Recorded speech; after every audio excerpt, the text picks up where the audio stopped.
Imagine a world without books, no printing presses, no libraries, no smartphones. How would you preserve the most important stories of your people? Stories of creation, Exodus, prophets, and promises. This is the world where the Bible began, not as a book, but as memories, told and retold around campfires for centuries. Welcome to part 1 of How We Got the Bible.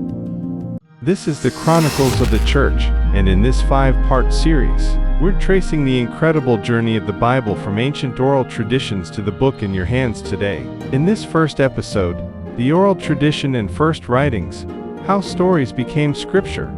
For at least 500 years, possibly much longer, the stories that would become our Old Testament were passed down orally. This wasn't casual storytelling. It was a sacred, carefully preserved practice.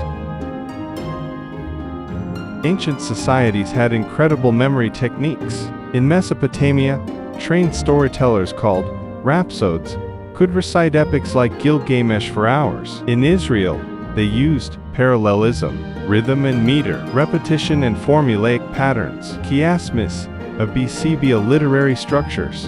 Why write it down? Writing materials were expensive. Think animal skins, clay tablets, or rare papyrus. More importantly, in a primarily oral culture, the spoken word held more authority. The living voice of a trusted elder carried weight no document could match. Scholars believe the transition to writing began around the time of the monarchy, roughly 1600 BCE. Why then? 1. Political stability. David and Solomon's kingdom created an administrative center that needed records. 2. The prophetic movement.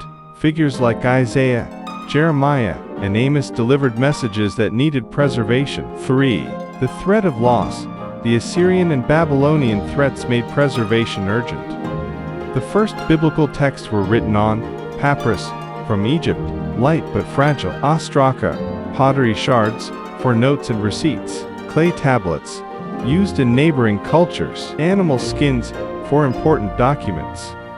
Which parts of the Bible were written down first? While debate continues, many scholars point to the Song of Deborah, Judges 5, one of the oldest Hebrew poems, the Song of the Sea, Exodus 15, possibly contemporary with the events, the Ten Commandments, core legal code, early royal annals and prophetic oracles. And we have archaeological evidence. The Merneptah stele, 1208 BCE, mentions Israel as a people. The Tel Dan stele, 9th century BCE, contains the phrase, House of David. These aren't biblical texts themselves, but they show that the world described in the Bible was real. So by around 600 BCE, we have a collection of written texts, laws, histories, poems, and prophecies. But they were scattered on different materials, in different places. How did they become one book? That's the story of canonization, and that's exactly what we'll cover in part 2, the formation of the Old Testament canon. If you found this fascinating, do 3 things for me. 1. Subscribe so you don't miss part 2. 2. Hit the bell to get notified when it drops. 3. Comment below what part of biblical history fascinates you most. Until next time, keep exploring. The past has so much to teach us.